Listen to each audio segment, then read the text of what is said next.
Human groups are made of human systems. This show stands at the practical intersection of counterintelligence, trauma psychology, and systems thinking. My research focuses on how people, groups, and institutions lose the ability to see reality clearly, and what happens when decisions keep getting made anyway. I'm Kip Perez, and this has changed the game.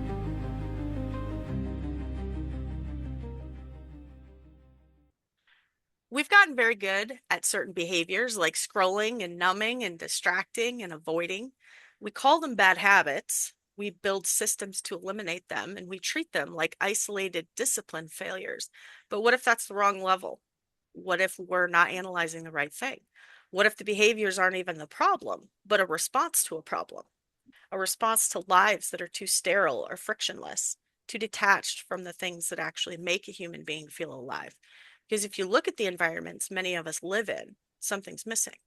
There's less movement, less risk, less shared effort, more convenience and comfort and abstraction, and more time spent in spaces that don't demand anything real from us. And then we act surprised when people start reaching for something to break that monotony. So the better question might not be, how do I stop this behavior? It might be, what kind of life makes that behavior unnecessary in the first place? Shane Copeland writes about this tension in a way that cuts against a lot of the standard narratives around discipline and self-improvement and even health. And he does this by continuously pointing back to something more basic. What actually makes a life feel rich, textured, and fully human? So, thank you for coming on to chat with me. Kit, it's a pleasure. That introduction was phenomenal. I'm sat here thinking I should recruit you to help me with my marketing because that was far better articulated than I could have done. Well, that's awesome. So, let me start here. When you look at what people call bad habits, how often do you think they're solving a problem they can't really wrap their head around or can't really name yet? Yeah, almost every single time. I think often people look at this is sort of classic habit advice, right? You look at behaviors almost as if they are a simple matter of repetition.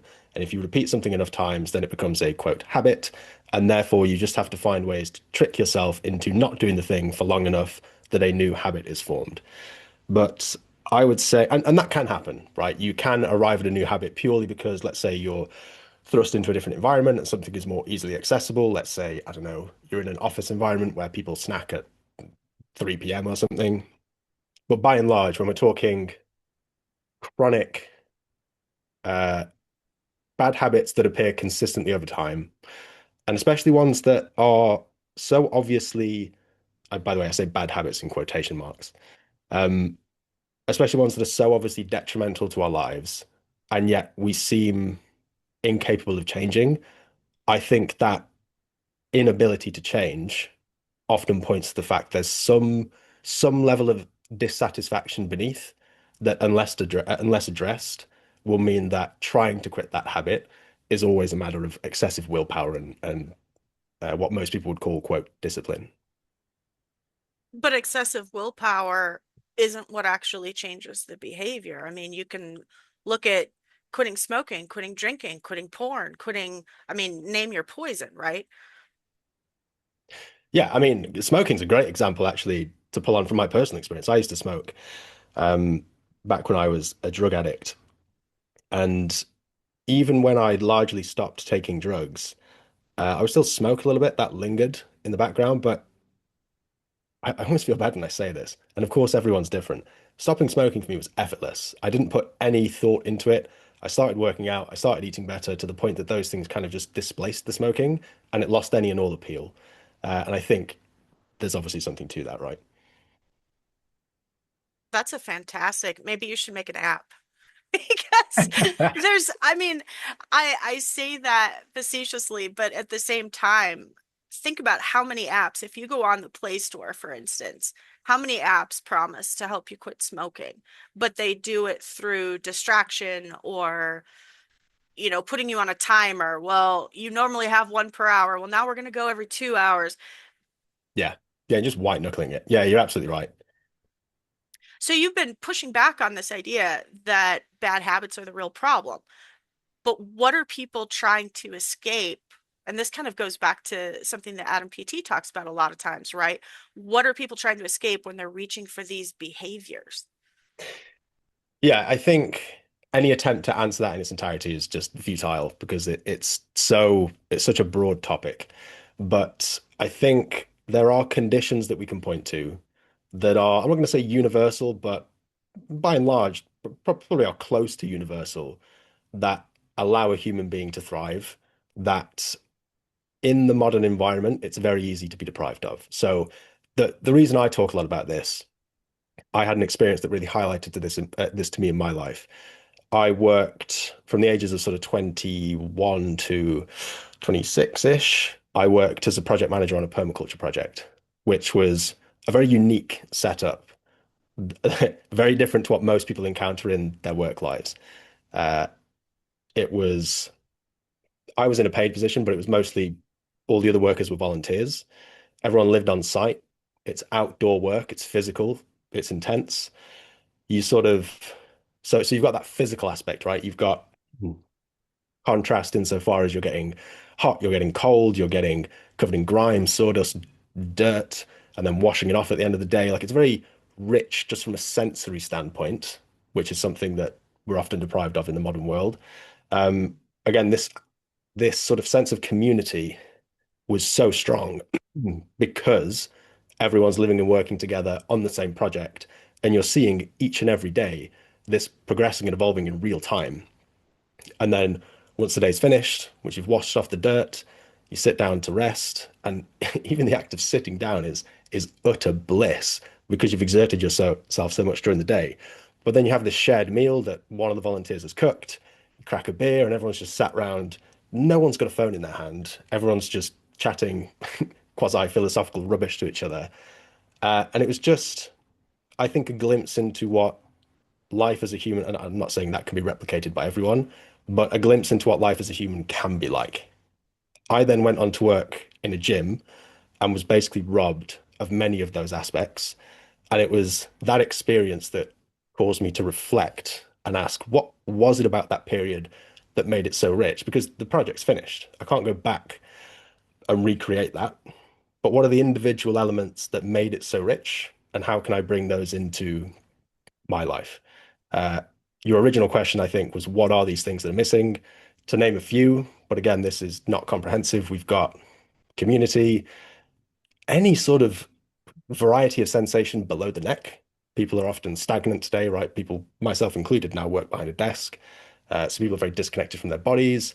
As you mentioned at the start of the podcast, we've got a real sense of risk, challenge, growth, uh, seeing a tangible project in real life progress versus just maybe numbers on a spreadsheet. Yeah, those are a few sort of examples that spring to mind. You know, it's interesting when as you're talking, I kind of got this vision in my head of an old school barn building, right? Somebody, back in pioneer days or, somebody needs a barn built. So the entire community comes, they bring food, you know, the men get together and build this barn in a day, and everyone sits down to a meal, and there's like you say, there's a sense of community, but there's also the exertion of it and the sense of, I don't even know how to describe it, but I know you know what I'm talking about. And it's that idea that you have now earned this meal. It's not just a potluck. For instance, my church has a potluck after most services, and it's a great time of fellowship. Don't get me wrong, I love it, but it's different than we have just worked all day and now we're going to sit down to this meal that we have cooked ourselves. And do you understand where I'm going with that?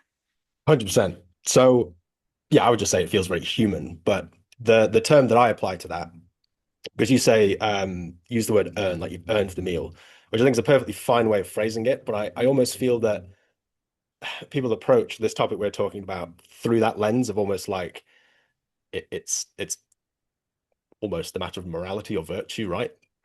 But for me, the word that I apply to that, and this is the name of my publication, is contrast. And it feels so satisfying because you have experienced the other end of the spectrum. Sitting down to a shared meal, You think about the abundance of food in the modern environment, even the slightest sensation of hunger, most people can walk from their desk 15 feet, grab a pack of biscuits, and it's gone. And the question then is, well, does food ever really register as pleasurable and truly enjoyable? That barn builder who's just worked 10 hours a day and sat down to a stew that's been bubbling over the fire or whatever for the entire day is getting so much more pleasure, and it's such a richer experience compared to someone who can just access that food and doesn't have anything to contrast it against. They've got no physical exertion, they've got no real hunger on the front end, just a slight feeling of peckishness. And so this is why I really like this lens of contrast and why I named my publication the way I did. That makes me think of how often do we go to a supermarket and the sheer number of products is staggering, right? And yet I am ashamed to admit that I have gone to a store looking for a specific thing. You know, I used to have this addiction to chocolate Lucky Charms, right? Absolute trash food, but I didn't like the regular Lucky Charms as much as I liked the chocolate ones. And I remember being annoyed one time that they were out of the chocolate ones. And I think about things like this. I spend way too much time in my head, but I think about instances like that. And I think, what is going on in my head that this is actually a thing? But I think it's very human to have that. And yet it's one of those things that I was talking about earlier on a note that you have to be ruthless about digging those things out. Yeah, 100%. This is why am I going off on too much of a tangent here? Let's give it a go. I I like think tangents. Let's do it. for most of human history, it was just a battle of survival, right? Your focus was on whether that was a fight against the environment, fighting to stay warm, to stay dry, to find food, fighting a literal enemy. Like that was the predominant condition. Nowadays, safety is basically guaranteed, but we can still land ourselves in an immense sense of suffering because everything is convenience is so easily accessible. And so the fight, this is what Sam Alima writes about in many ways, right? There's a lack of Right. an end, there's a lack of a fight. And so this is where the sort of quote fight in the modern world is, to use Adam PET's terminology, it's choice. It's how do you navigate this environment, which is a blessing in many ways, but navigate it in such a way that you don't succumb to the convenience, to the pleasure, to the luxuries. You still indulge in them and enjoy them. I certainly do, but not have them land you in a situation where you feel like you're sort of beholden to them, you're powerless to resist them, and therefore they ultimately make you miserable. Maybe we could even go deeper than that and say part of where that's coming from is how we define suffering at this point. Mm. Because in the moment, back then, standing at this supermarket shelf and seeing they're out of chocolate Lucky Charms, I was acting as though I was suffering. Yeah, this is there's different flavors to it, right? So to give another example, back in my sort of mid to late teens, I developed an addiction to drugs. And that period of my life was essentially characterized by pathological aversion to discomfort, hardship. Like every decision made was to either maximize pleasure or quell some form of in the moment discomfort. And ironically, it was the most painful period of my life that I've ever experienced. There was an immense amount of suffering, but it was ultimately meaningless. Like it was for nothing. It was a result of my own hedonistic, selfish tendencies.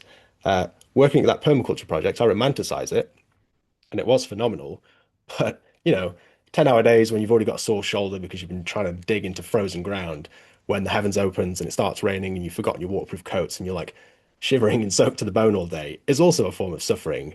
But there's at least some sense of it being for something. So yeah, I think you're right. The sort of purpose behind it changes the experience itself. You bring up this idea of hedonism. Let's talk about that because I don't know if you're old enough, but back in the 70s, when I was little, I remember my parents talking about this philosophy of if it feels good, do it. And they were mocking it and pointing out the stupidity of such a belief. But it sounds like you've kind of lived it and come back from it and said it's not all that's cracked up to be. Yeah, I think taken to the extreme, it's very, very miserable. That said, I swung too far the other direction for a few years as well, and was probably too, for lack of a better term, disciplined. Uh, so I almost, because I had such a visceral experience of what pursuing pleasure could lead to in terms of pain and suffering, I almost became too averse to pleasure and comfort and sought to remove too much joy from my life. And that ultimately is miserable as well, right? There's this quote I heard in a podcast a while back, and I can't remember whose podcast it was, and I can't remember who said it, but they're talking about the idea of delayed gratification, and they say, well, delayed gratification in the extreme just means there's no gratification, right? And you can almost Right. engage uh, in this life where you think you're doing something virtuous because you're never succumbing to your like carnal desires, but are you going to look back on that life with a smirk and a smug a smile on your face? Probably not. I use the example of pancakes in my content all the time. Pancakes and donkeys are the two things that I constantly come back to because pancakes are my like they're my favorite sort of fun food, if you will. Maple syrup, whipped cream, and pancakes. And I always give this idea to clients. I'm like, if we picture an alternate universe where Shane, well, we don't, I've lived both of these, they're not alternate universes. Shane, who is completely averse to refined carbohydrates and sugar and whatever, who never eats pancakes, is ruthlessly disciplined with his diet. Or Shane, which is me today, who is like 90 to 95% just eating whole foods. Most people consider it relatively boring, but I find it quite enjoyable. And then every now and then is having something like pancakes. But objectively, what is the difference between these two people? Nothing. Like health-wise, they're the same. Everything else about their life is the same. Subjectively, one of them is just happier. One of them has a richer, I would say, experience of life. And this is why I like the framing of contrast, right? Because yes, in the modern world, contrast is often a case, if we're applying that principle, it's withholding access to comfort and convenience. But you can take that too far the other way, and that also sort of loses this richness to life. So yeah, this idea of allowing space for things that are pleasurable, that are fun, what people would term indulgences, I think is very important as well. So you're not anti-comfort. You're anti-comfort without contrast. Oh, 100%. Yeah, I'm not anti-comfort at all. I love comfort. How much do you think our environment shapes our behavior? It shapes it a lot, but it doesn't necessarily have to, right? Um, I come back. So the organization I used to work for, the clients we worked with, it was with the main goal clients were coming to us for was weight loss. I remember during that period, I listened to this podcast. It was a journalist who was talking about what was he talking about? The Japanese culture and how rates of obesity were much lower in Japan. People assumed it was perhaps a genetics thing, that the Japanese just had some kind of genetic variant that meant they were less prone to obesity. And then it came out through observing their behaviors, but then also taking a sample of Japanese people who had emigrated to, I think, Hawaii in this case. And they had the same level of obesity as the ones who had emigrated to the local population, that it really was all just due to like environment, their beliefs, their culture around food. And so I often point to that as an example that, yeah, environment's obviously hugely important, but coming back to quote Adam PT again, we are always choosing, and you have the ability to choose differently within any environment you find yourself. But I will say, yes, the environment is a huge factor. And this is why self-awareness, self-reflection, intentionality is so important because you are sort of, again, this comes back to this idea of a fight. The fight is against the environment that we're in many ways. So if somebody in a given environment says, "Well, I just need more discipline," how often is that a, I guess, symptom of wrong thinking? Yeah, I mean, in the strictest sense, they're right. But the question is, where where does that come? Like, because for me, discipline is just repeated action directed towards a particular goal, or I would extend that not just to a goal, but perhaps a set of values, regardless of circumstance. But there's God, there's so much that goes into this. This is cracking open the kind of worms of human behavior. Um, that when coming back to the way you phrased that, when most people say I just need to be more disciplined, what I think they're really saying is I just need to be better at resisting temptation, or I just need to Mm. develop stronger willpower, right? That's ultimately what they mean. And there is some truth to that. That is part of it.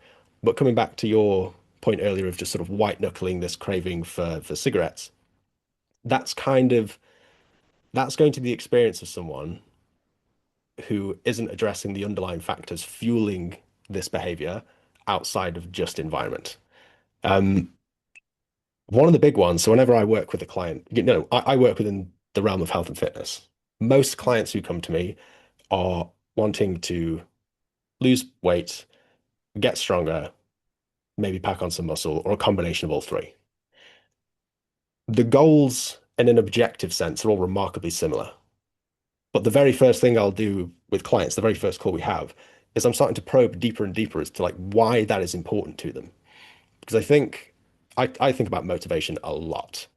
When people parrot this narrative that, you're not always going to be motivated and therefore you have to be disciplined, what they're talking about is the state of excitement or enthusiasm.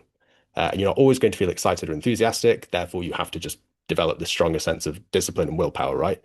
But isn't that true to a certain extent? If we're entertaining that definition of motivation, absolutely. You're not always going to be excited or enthusiastic. But when I'm talking about motivation, I'm broadening it to just simply like what is the reason you are doing what you're doing? Every action is motivated by something, right? It has to be. No one just spontaneously does something for no reason. Uh, and those reasons are many. Environment is a big one, like we've said. Beliefs are a big one. But along a similar vein, the story that you tell yourself, there's biological influences, there's any number of things. Coming back to this activity I do with clients exploring why they want to make the change they make, I want to arrive first and foremost at a concrete. Who put out a post recently? Cal Shepard put out this post recently on writing a personal mission statement, which is very similar to this activity I do with clients, which is just probing at a deeper level. Like, why is this change important to you?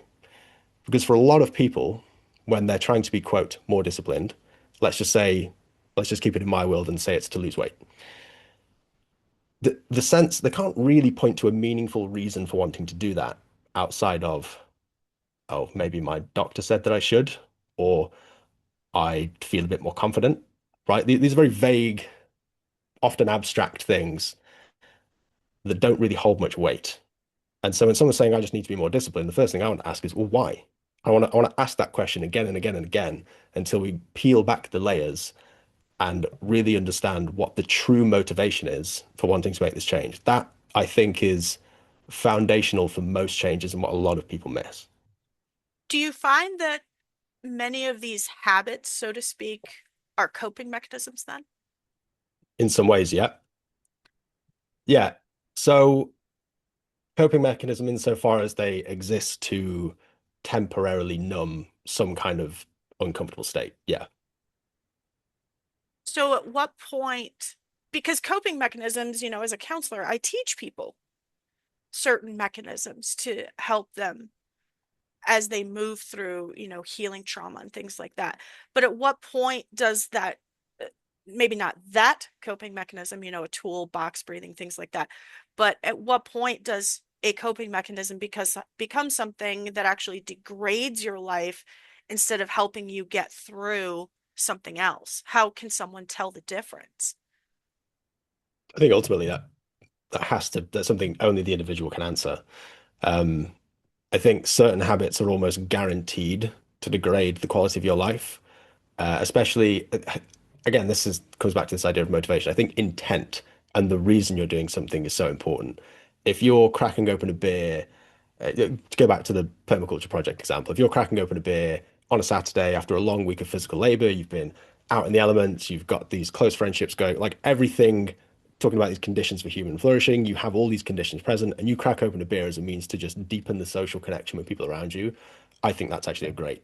I have no problem with that, even as someone who doesn't drink anymore. If you're cracking open a beer at the end of the day because otherwise you feel you literally cannot get to sleep or your mind is just an absolute storm and without that drink you can't switch off. That I think starts to become problematic. So it's not, yeah, going back to this idea of coping mechanism, I suppose the intention and the reason you're doing something matters as much as the habit itself. Does that make sense? Absolutely. What happens to somebody, and I don't mean physically, medically, but literally existentially, if most of your life happens in a low friction, low demand environment, you would think then that someone would not need to reach for escape mechanisms or coping mechanisms, but it seems to be the opposite. Why do you think that is? I think this was framed beautifully by Adam PT on the podcast that we did together, and I can't remember exactly how he's. Oh, that was it. So, if someone's life is low friction, what you're saying, I think, is that if there's no major source of friction, which would therefore be a source of discomfort, then there's nothing left to cope with. Um, but a life void of friction, again, coming back to this word existentially that you used, at an existential level just feels like lackluster. You start to sort of it's the paradox, right? Is a life without struggle and without hardship tends to feel completely empty and meaningless. And that in and of itself is a very potent form of pain or suffering, whichever word you want to use, but it's not one that's very easily identifiable. It's not as easy to point to, oh yeah, my life doesn't contain enough meaningful struggle, and that's why I'm drinking myself into oblivion or whatever the behavior is. Um, it's not as obvious as, oh, these work deadlines are drive me insane, and therefore I drink on the weekends to cope.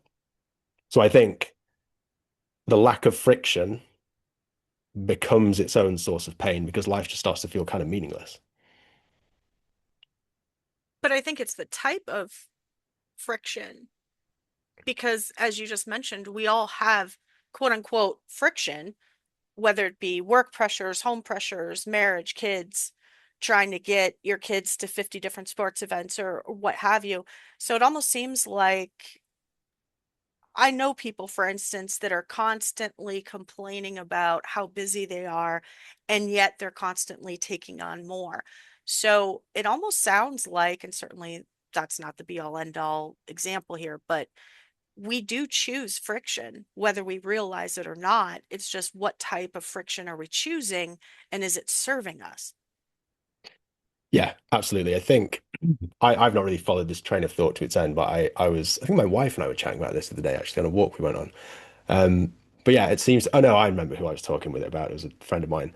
Um, yeah, it seems to be that for what, maybe it's this idea of contrast, right? Maybe, or maybe I'm just biased and trying to project my lens onto everything. But if there isn't that, if it doesn't feel like there are stakes, if there isn't some form of discomfort or friction in the pursuit of something that you think is worthwhile, then we start to, I feel like we must recreate our own inherently it ends up being meaningless because you're just inflicting suffering on yourself because you're lacking it in the first place. But we seem to arrive at a state of discomfort or suffering anyway, regardless. It's just a case of whether it's in the pursuit of something meaningful or it arises from the fact that we don't have, to use Sam Alaimo's phrasing again, a good fight, right? That could just be pseudo philosophy, bro, rubbish. Right. But Well, I noticed that you talked earlier about virtue, right? And that's something that we keep coming back to. And you're really careful to not turn this discomfort chase into that virtue performance where sometimes people do, I think, see discomfort itself as virtue. But what's the difference between the discomfort that makes somebody feel more alive, that contrast that you're seeking, and the discomfort that just feeds maybe a pity identity or a martyr identity?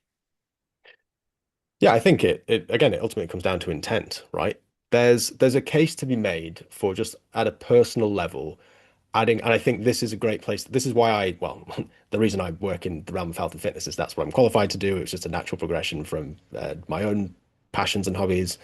But I think the physical realm is a great place to start. If someone is lacking what I would deem contrast in their life, the physical realm is a great place to start. So there's a case to be made for just making your life a little bit more difficult, whether it's cold showers or it's physical training or it's a bit of fasting or whatever it is, just to get that initial sense of texture. Because I think at a personal level, that can feel very enriching first and foremost. But ultimately, if this if you're not pursuing something that in some way, shape, or form feels meaningful to you, like it's in service of something greater, whether it's kids, it's a project you believe in, whatever it is, then it can very easily just descend into, oh, I'm doing this for, I think this is less of a thing on Substack, or maybe I've just effectively created my own echo chamber, but just doing it for clicks and engagement, or just doing it, just engaging in this sort of online, pardon my French, dick measuring contest.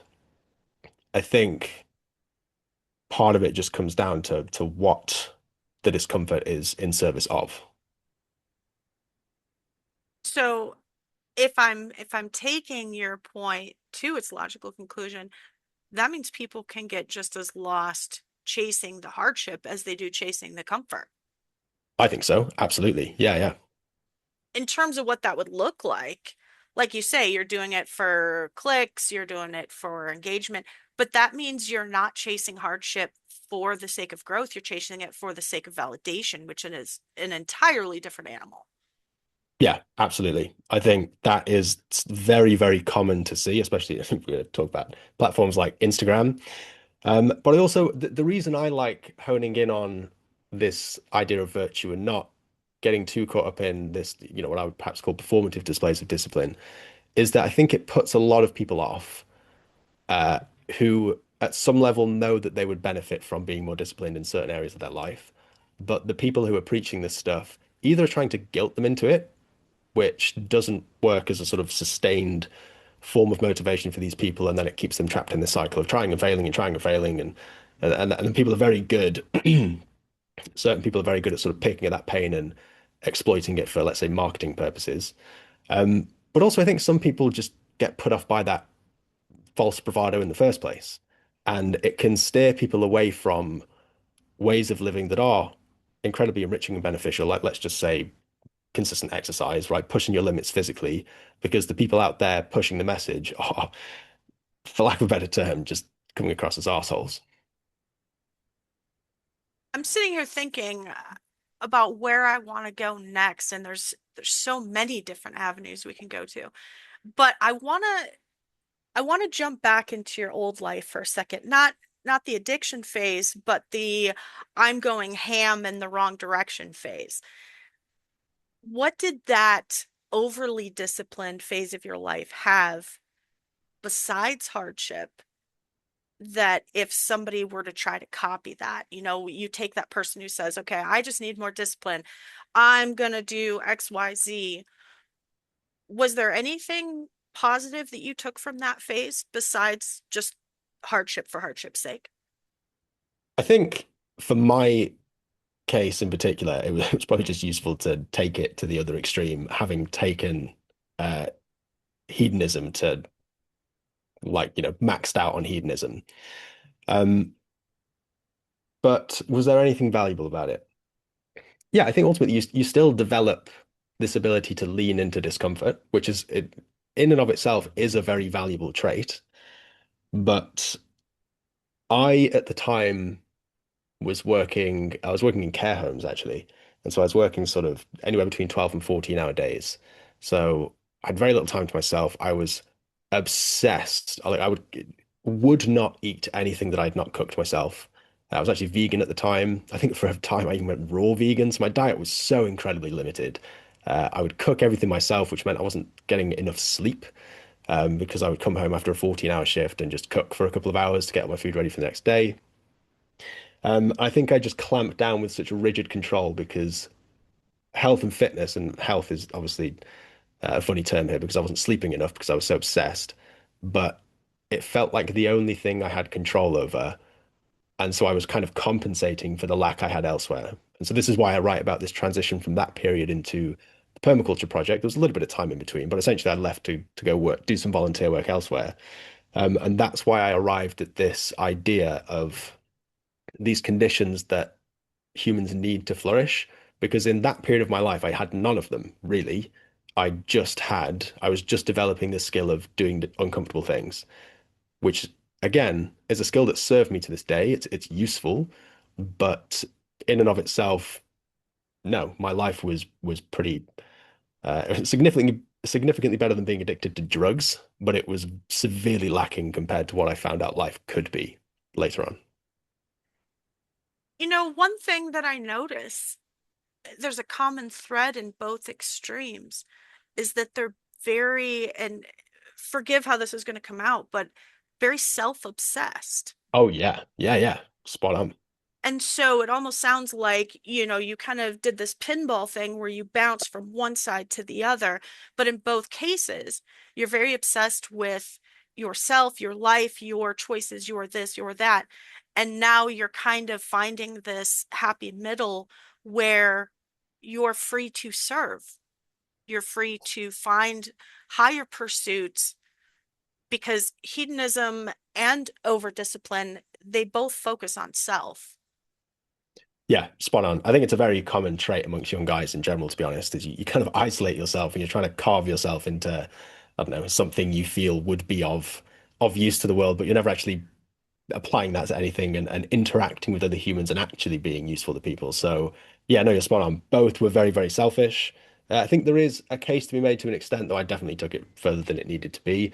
That whole idea of putting your oxygen mask on before you help someone else. But yeah, ultimately coming back to this idea of meaning, of why you're doing what you're doing, that level of discipline and willingness to lean into discomfort is basically meaningless if there's nothing, if it's not serving anyone outside of yourself, then yeah, you have to ask the question, what is the point? And the actual felt experience is actually one that's quite empty as well, as much as that could be and often is celebrated on social media.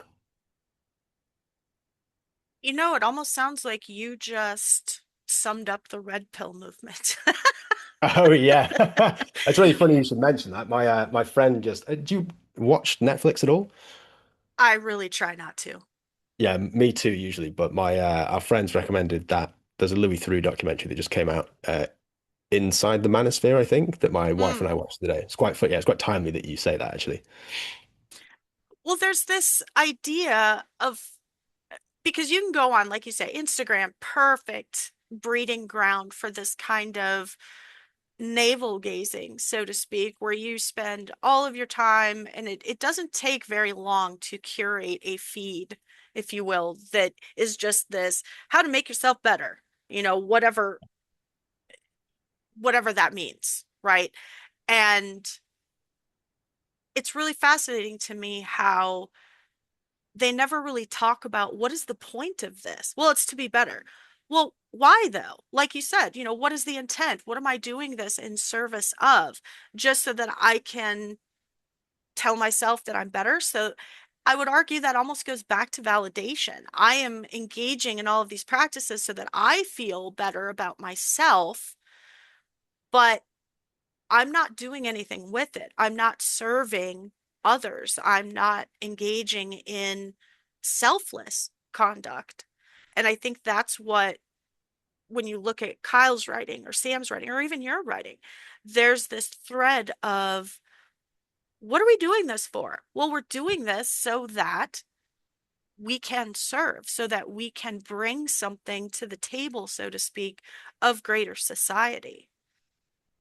Yeah, you've touched on basically a core theme across this is part of the reason I pivoted from I used to write my publication used to be called The Behavioral Engineer, and I was writing about human behavior, which was sort of insights that I'd gleaned from my coaching practice. I was very focused on the why, but it was Mhm. a little bit how-to-esque, too how-to-esque for my liking. I came to become a bit disillusioned with that sort of content.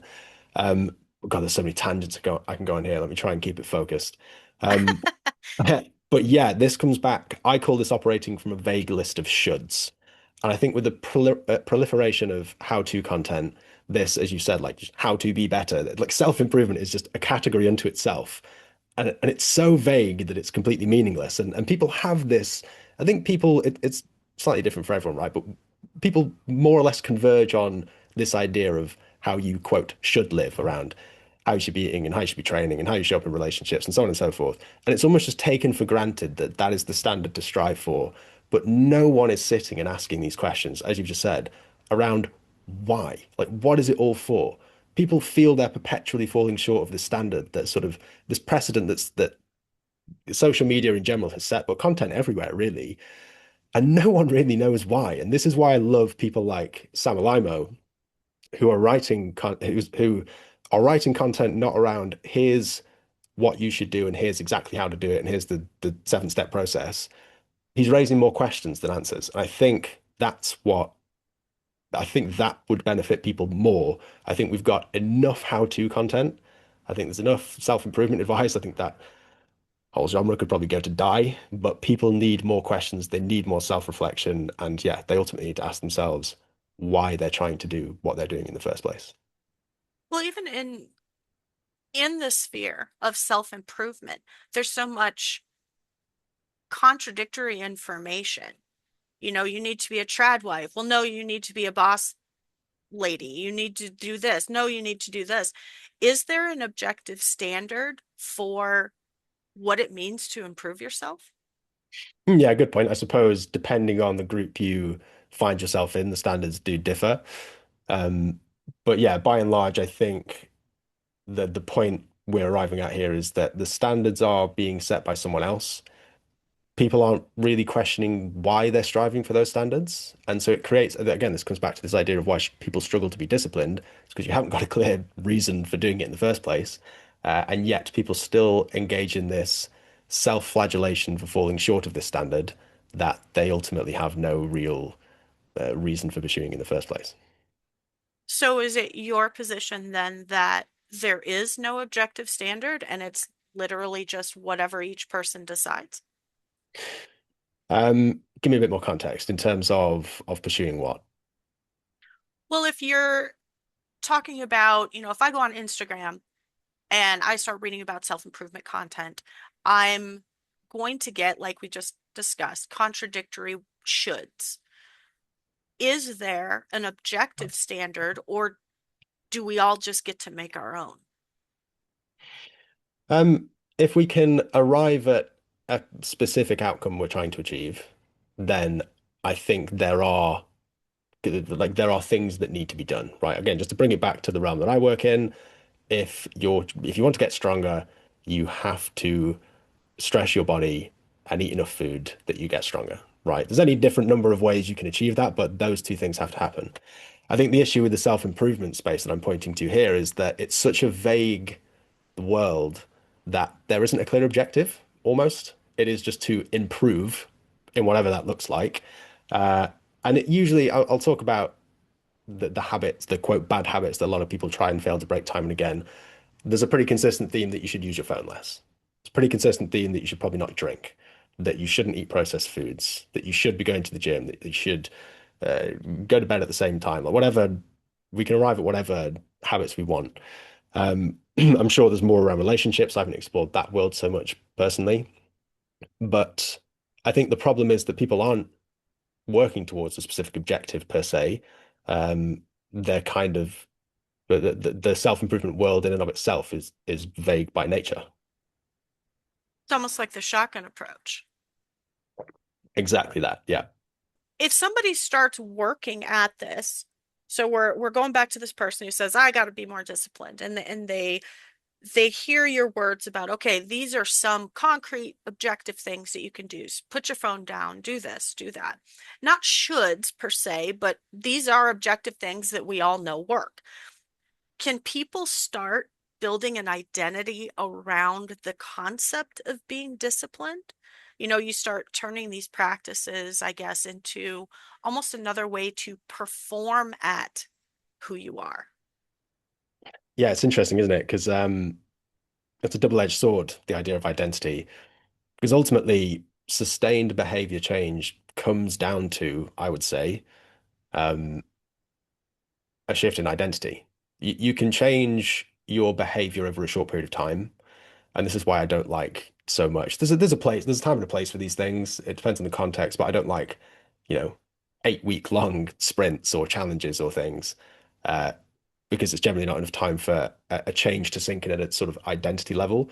But I would say sustained behavioral change does result from a change in how you perceive yourself, which I would say is what we would define identity as. But you're absolutely right. It's a very powerful, potent tool, but it can lead you down that path of just trying to act a certain way, um, yeah, through means of a performance. I think this is actually leveraged by a lot of coaches in their marketing, is they create this aspirational identity that is perhaps a little bit hollow, but picks at the pain points that people feel. And that's actually it's a really strong way to motivate people. But again, as we're discussing, can lead you down a not so useful path, I think. When you look at your own life and this very long, involved journey that you've gone on, kind of this pinball phase, and now you're kind of settling and growing, what's the one thing you refuse to give up again? The one thing I refuse to give up again. I wish I had a more concrete way of phrasing this than just the word richness, but that's the word I always come back to. I've experienced now what life as a human can be. And listen, we're always making sacrifices. I'm not saying I can perfectly recreate any period of my life, but I am unwilling to give up to wherever it's within my control to give up that richness. Whether that's as simple as being working in a job where I'm able to get outdoors regularly, whether it's something that denies me like these visceral physical sensations that I grew to love working in landscaping, whether it's a sense of community, whether it's the softer moments that I enjoyed, like lions with my wife, an evening spent in front of the fire with a book, um, wherever it's within my control, which life isn't always, of course, it's that sense of richness that I just am committed to keeping in my life. What's the one thing you refuse to go back to? One thing I refuse to go back to. And don't say drug abuse. I mean, that one's too easy, right? Like, Yeah, yeah, no. I'm trying to think of the behavioral pattern or the sort of belief that underpins that. Um,